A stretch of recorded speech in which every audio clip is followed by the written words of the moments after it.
Olá, pessoal. Então, nessa videoaula, a gente vai ver derivadas parciais de funções de três ou mais variáveis.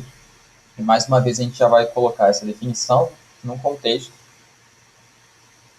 um pouco mais prático. Então, imagine que a gente tem uma empresa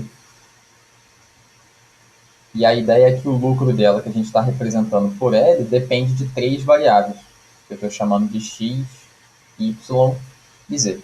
Ou seja, L é uma função de x, y e z. Essa variável L representa o lucro da empresa. E vamos pensar que o lucro da empresa depende de uma variável que é a taxa de juros, uma variável que representa, uma variável que representa um índice de inflação. E vamos pensar que essa terceira variável representa um índice da Bolsa de Valores, por exemplo, o Bovespa. Então, a ideia é que o lucro depende dessas três variáveis. E uma derivada parcial, por exemplo, a derivada de L em relação a y, uma derivada parcial sempre representa uma taxa de variação. E nessa notação a gente sempre representa a taxa de variação da variável de cima, que é L, o lucro, em relação à variável de baixo, que é Y, a inflação.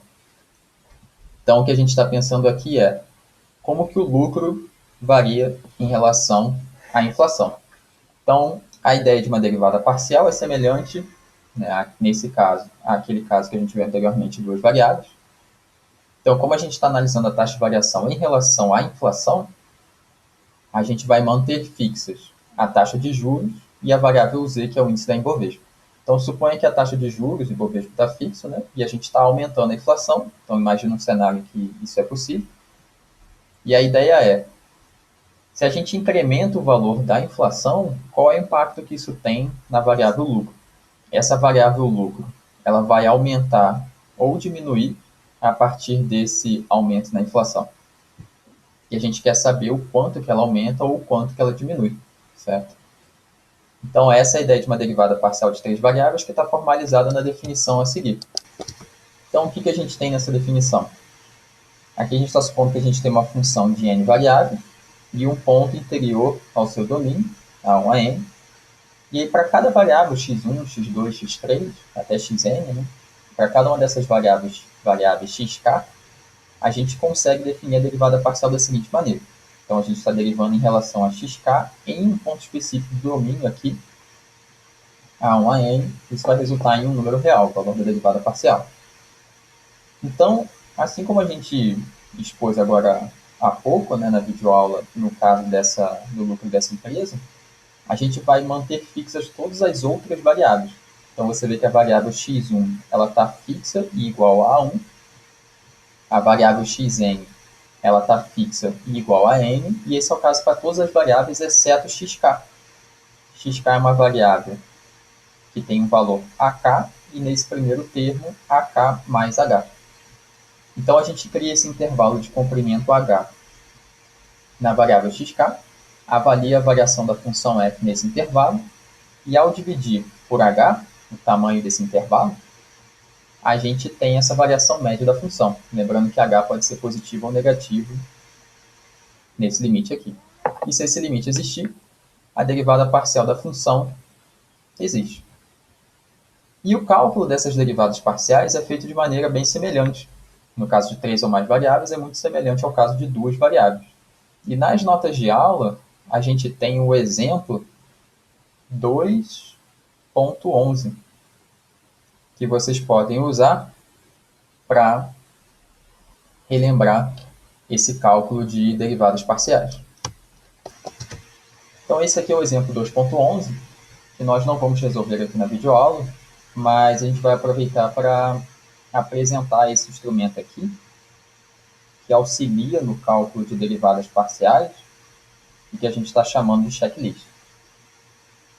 Então, você tem aqui esses três primeiros itens, neles a gente verifica se a gente tem um produto de funções da variável em questão. Lembrando que aqui nesse exemplo dado, A gente vai calcular as três derivadas parciais da função em relação a x, em relação a y, em relação a z. Então, a gente faria essa verificação para a variável x, depois para a variável y, depois para a variável z. Esse checklist ele seria usado para as três derivadas parciais. No caso da variável x, a gente estaria verificando se a gente tem um produto de variáveis de funções da variável x, ou se a gente tem um quociente de funções da variável x, ou aqui no item 3, se a gente tem uma composição de funções. Então, o que acontece com composições? A função sendo de x, né, que está escrita aqui, a gente considera que ela é uma função simples, por assim dizer, mas se a gente escrever a função sendo de x ao quadrado, a gente já começa a enxergar essa função como uma composição de funções, que é a composição da função sendo de x com a função x ao quadrado. Então, aqui, se você identifica esses termos, você tem, né, que aplicar a regra do produto, a regra do quociente ou a regra da cadeia. E aqui a gente tem o item 4, que é bastante importante também, porque no item 4 a gente é pedido para a gente verificar se existe uma combinação dos itens acima. Então, por exemplo, seno de x ao quadrado é uma função composta.